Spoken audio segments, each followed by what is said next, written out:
Harsha Sai Instagram post. So మరి ఇప్పుడు మాత్రం ఇది చాలా వైరల్ అవుతుంది. ఎవరైతే అమ్మాయి తన మీద కేసు పెట్టిందో దానికి ధీటుగా ఆయన మాత్రం ఈ విధంగా పోస్ట్ పెట్టాడు. All those are just false allegations to extort money.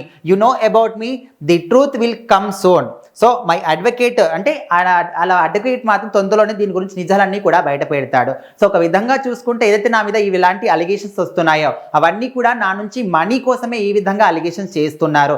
నేనేంటో నేను ఏం చేస్తానో నా గురించి అంతా కూడా మీకు తెలుసు, నా ఫాలోవర్స్ అందరికీ కూడా తెలుసు. తొందరలోనే దీని గురించి నిజాలన్నీ కూడా బయటికి వస్తాయి. మా అడ్వకేట్ కూడా దీని గురించి పరిశీలన చేస్తున్నాడు అనే విధంగా తను మాత్రం ఇన్స్టాగ్రామ్లో పోస్ట్ పెట్టాడు. సో మరి నిన్నటి నుంచి కూడా హర్ష సాయి గురించి సంబంధించి ఈ న్యూస్ మాత్రం చాలా వైరల్ అవ్వడం, అందరు కూడా దీని గురించే మాట్లాడుకోవడం ఎక్కువగా కనిపిస్తూ ఉంది. సో మరి రీసెంట్ గానే బెట్టింగ్ యాప్స్ కి సంబంధించి హర్ష సాయి మాత్రం చాలా మటుకు న్యూస్ లో నిలిచాడు. సో మరి అవన్నీ కూడా మర్చిపోతాము అని అనుకున్నప్పుడే ఇది ఒక తాజాగా ఇది ఇంకొక ఆరోపణ మాత్రం బయటకు వచ్చింది. సో మరి ఆయన చేసినటువంటి సినిమా మెగా సినిమా, ఆ సినిమా ఇప్పటి వరకు కూడా రిలీజ్ కాలేదు. ఎందుకు అంటే ఖచ్చితంగా అది కాపీరైట్స్ విషయంలో ఆ ప్రొడ్యూసర్ కి, ఎవరైతే ఆ మూవీ ప్రొడ్యూసర్ గా వ్యవహరించారో తనకి హర్ష సాయికి మధ్య వాగ్వాదం చోటు చేసుకుంది.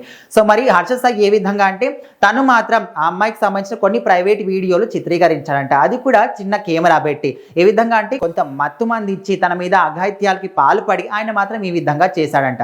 సో అవన్నీ వీడియోస్ అన్ని కూడా తన దగ్గర పెట్టుకొని ఒకవేళ ఈ సినిమాకి సంబంధించి కాపీరైట్స్ మాత్రం ఇష్యూ చేయకపోతే ఈ వీడియోలు అన్ని కూడా నేను రిలీజ్ చేస్తాననే విధంగా బెదిరిస్తున్నాడు అనే విధంగా తను మాత్రం ఒక అలిగేషన్ తీసుకొచ్చి పోలీస్ కేసు కూడా పెట్టింది. సో ప్రజెంట్ అయితే హర్ష సాయి పరారీలో ఉన్నాడనే విధంగా మాత్రం పోలీసులు అయితే గాలింపు చర్యలు చేపట్టారు. సో మరి ఏదేమైనప్పటికీ హర్ష సాయి మాత్రం ఇవంతా కూడా ఎవరు కూడా నమ్మొద్దు, నేను ఏంటి, నేనేం చేస్తాను, నా గురించి అంతా కూడా మీకు తెలుసు అనే విధంగా తను మాత్రం తొందరలోనే నిజాలు బయటికి వస్తాయనే విధంగా ఇది ఒక పోస్ట్ పెట్టడం జరిగింది. సో చాలా మంది కూడా హర్ష సాయి పేరంటే పేదలకు హెల్ప్ చేయడానికి ముందు ఉంటాడు. సో పేద విద్యార్థుల్ని కావచ్చు చదివించడం కావచ్చు, పేదవాళ్ళని 5 స్టార్ రెస్టారెంట్కి తీసుకెళ్లి తినిపించడం కావచ్చు, వాళ్ళకి ఇంటి సామాన్లు కొనివ్వడం లాంటివి, ఇల్లు కట్టించడం, వ్యాపారాలు పెట్టించడం, ఇలాంటివన్నీ కూడా ఎక్కువగా చేస్తూ ఉంటాడు. చాలా మటుకు కూడా ఫేమ్ సంపాదించాడు. సో అలాంటి వ్యక్తి ఈ విధంగా చేస్తాడా? తనకేంటి అవసరం? తన దగ్గర చాలా డబ్బు ఉంది, ఫేమ్ ఉంది, లగ్జరీ లైఫ్ ఉంది, అంతా బాగానే ఉంది కదా, ఈ విధంగా ఎందుకు చేస్తాడు? తను కావాలనుకుంటే చాలా మంది అమ్మాయిలు వస్తారు కదా, ఈ విధంగా చేయాల్సిన అవసరం తనకేంటి అనే విధంగా కూడా చాలా మంది అనుకునే వాళ్ళు కూడా ఉన్నారు. సో మరి ఏదేమైనప్పటికీ సినిమాకి సంబంధించిన విషయం కాబట్టి తాను తెర మీద చూసుకోవడానికి ఈ విధంగా చేస్తున్నాడేమో అని అనుకునే వాళ్ళు కూడా ఉన్నారు. సో మరి ఏదైనప్పటికీ ఇదంతా కూడా నిజం కాదనే విధంగా తను మాత్రం పోస్ట్ పెట్టాడు.